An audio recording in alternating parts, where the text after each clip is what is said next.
Hello fellow plasticators, YouTubers, MJ here with our next episode. It's kind of a jump up because I started on a project and got quite a ways on it.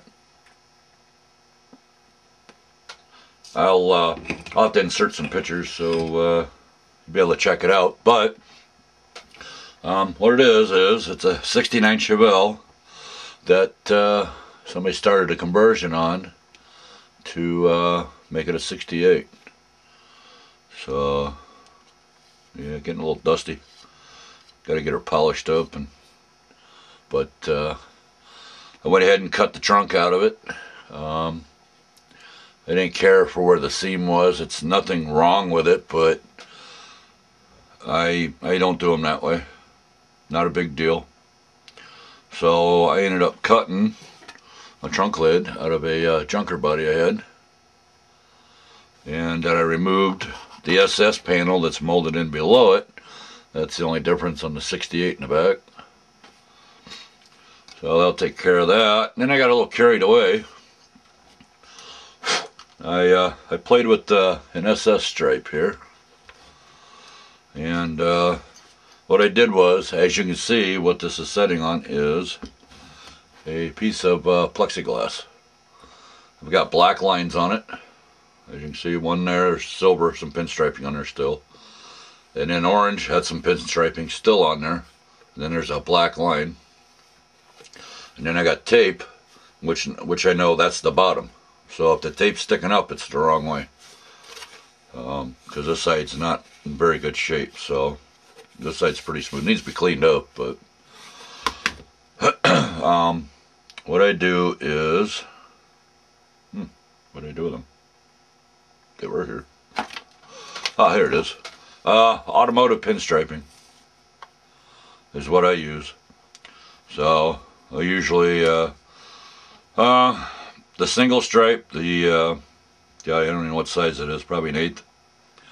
And what I'll do is I'll put it on here and I'll line it up with my straight edge. And then I'll grab said ruler here, right here, and I'll lay it across there and even it out, hold her down, and then slice it right down the middle. The best way to make a straight cut. Best way. Too hard to do with scissors. So, but that's how I did to create an effect that I have on this trunk lid. I cut the piece of pinstriping the thickness I wanted, and I ran it down the middle. I taped both sides, and I used my green tape for the angles, which I don't know if you'll be able to see it. I hit it with what did I hit that with? Duplicolor. Let me go ahead and grab it this way you guys can see. Primer. There it is. Rust-Oleum metallic finish. It actually looks like chrome when you spray it on. Rich, shiny finish. Well, it is. It sure is. So I shot that on there. I waited about 2 minutes. And then I hit it with a 1543 charcoal gray. And the nozzle started to mess up. As you can see, it started to spray it every which way. So I think it's the can's fault, actually. And then I let that sit, 10 minutes, maybe 5. Might have been 10. I took all the tape off, the pinstriping, all that. I hit it with this. And I put it on, not your normal first coat. I hit it pretty good. And I let it sit. I let it sit about a half hour. And I gave it another coat. The problem is I didn't want it to cure too fast, but lacquer dries from the outside in instead of enamel inside out. That's why the paints aren't compatible. I got most of the effect I was after. As you can see, I didn't have to put a thin pinstriping around this SS stripe, because with the edging pulling back is the effect that I've had happen to me over the years, and I created it to make it happen, and this is what it ended up with. So worked out really good. It pulled away from the ends, and left like a phantom stripe. So I thought that was pretty cool. It actually almost worked. This side did. This side started to. This one and this one's close. The bottoms actually, after I took my picture, they actually moved upward. So kind of cool. That's for the 68 Chevelle.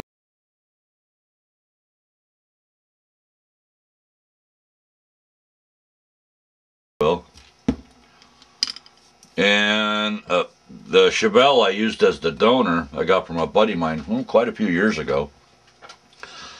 And he was making a cowl hood for it.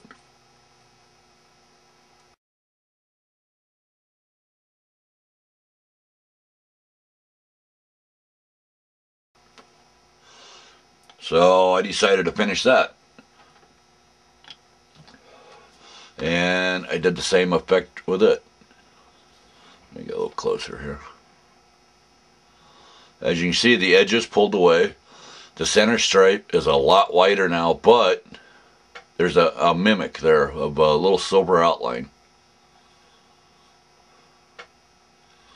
So it's kind of cool. Hopefully the camera picks it up. It pulled away almost beautiful by the time I come back and looked at this morning. It pulled away almost perfect. It had a little too much clear on this side because it really pulled away, as you can see. But there's just a little straight silver stripe. And an overlay. It's like the car's going so fast, the SS stripe's coming off. So that's what I did last night. Kind of did it real quick, about an hour, both of them. So I'll let you know there wasn't a lot of time for the paint to cure. And I like mixing the certain brands of paint like that. I didn't know what the effect was going to be like. I figured it'd pull from the edges, you know, like it normally does. I cleared this first. I'll insert a picture of it painted red.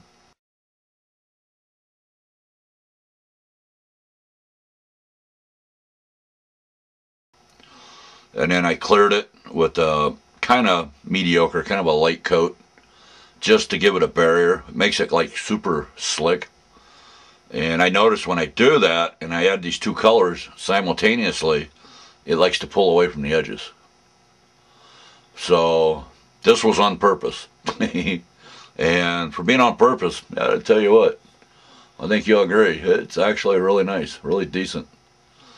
You know, to have something planned out and it actually worked. It's when you don't plan it that it does it. It kind of ruins it. But I left it the way it is. It's not overkill.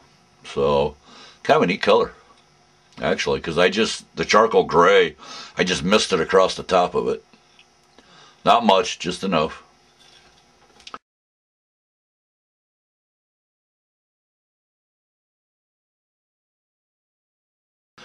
So, and on that note, I'm sure most of you picked it out right away.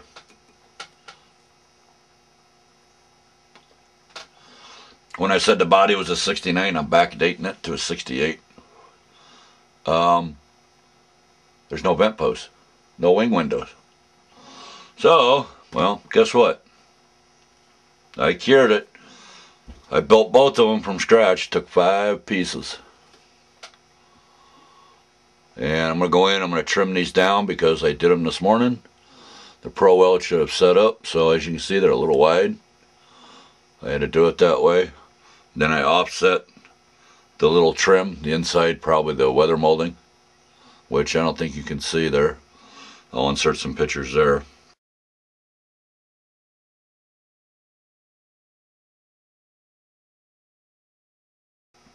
And what I'm going to do is I'm going to cut the backside all the way flush with that trim piece I put in the inside. So that's what we're going to do there.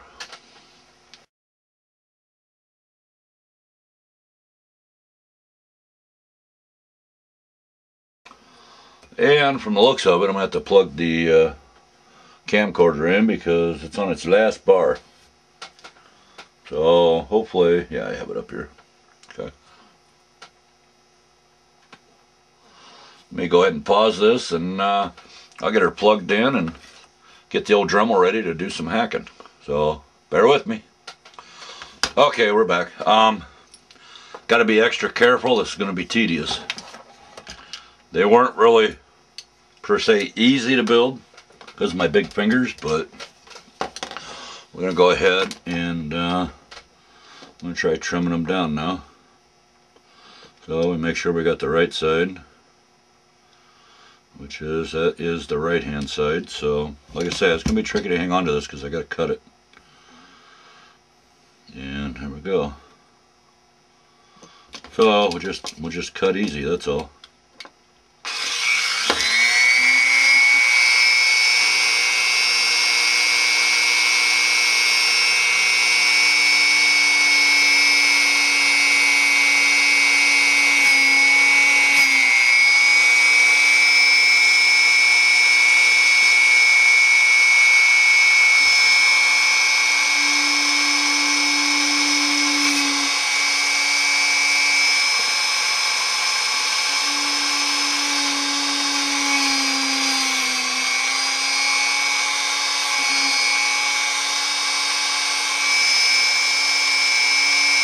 Okay, there's the first one. Perfect. I'll go in there and cut her down, clean her up. There's the first one. Let's go ahead and get this other one cut. Like I said, these are hard to hang on to.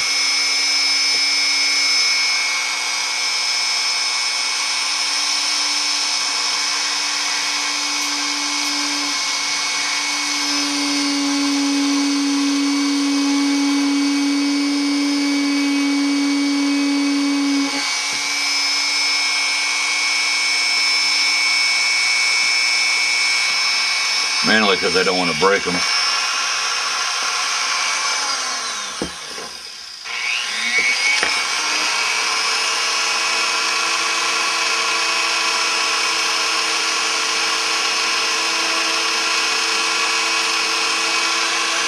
There we go. That was easier said than done, kind of. You had to kind of like move a little bit this way and that, so go ahead and get them cleaned up. Get rid of the excess. I'm not too worried about the uneven cuts. They're on the inside, but I can probably clean her up a little bit.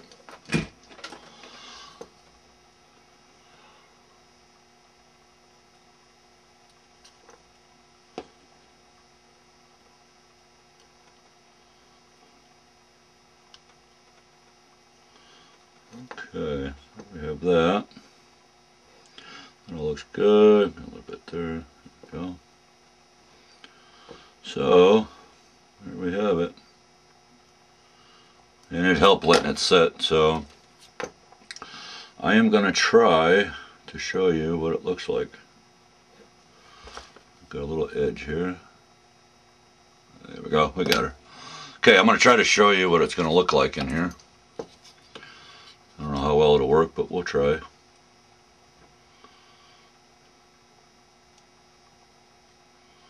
least gives you a general idea. And there it is.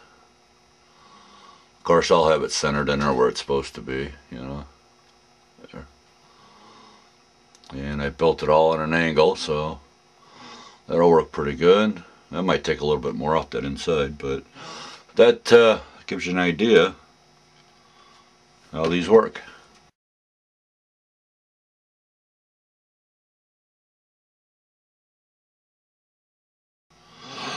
Tedious, a lot of work, patience. It requires a lot of that, but that's all right. So yeah, I need to. It's out just a little bit on that one. A little fine tuning. Let's go ahead and clean this one up, see what it looks like.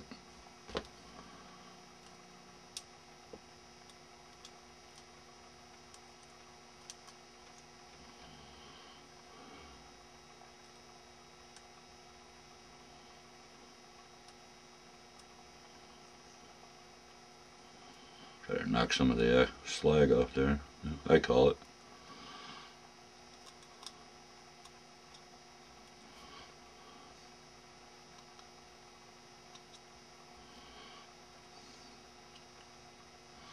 So there we have the other side. Now probably what I'll do is I'll go ahead and bare metal foil these and then stick them in, and we're good to go.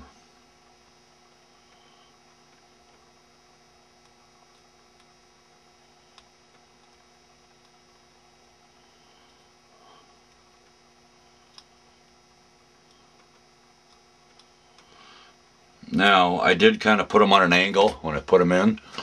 I don't know if you'll be able to see that, but I'm going to go ahead and try. I put it in there on an angle so I can sand this outside edge so it's a curve, a slight curve to it. This way it's not straight up and down. So, that's the tricky part. So, let's see. Moved a lot of stuff around. There we go. So, really don't want sharp edges on it either because the foil will rip. That we don't want. Yeah, let's go ahead and start. Let me get the inside cleaned up a little bit.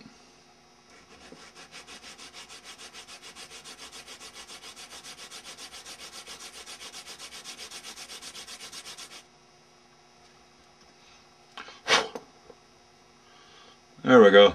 That trued it right up, so that'll work for that. But the hardest part I find is going to be to sand these corners, but I'm going to go ahead and start by shaping it just a little bit.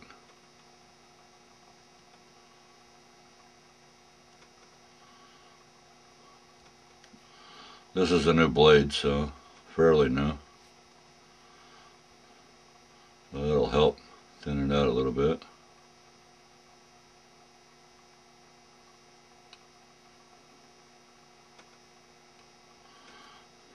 There we go. Give it a little bit of a curve.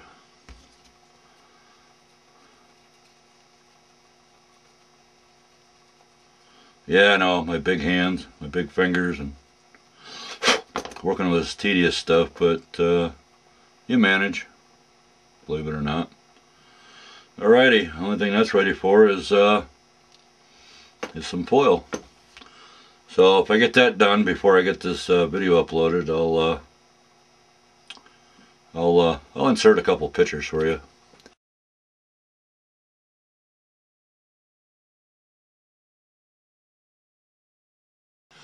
And okay, well, I'm gonna go ahead and conclude this one here. And well, like always, we will catch you on the next one. Be good.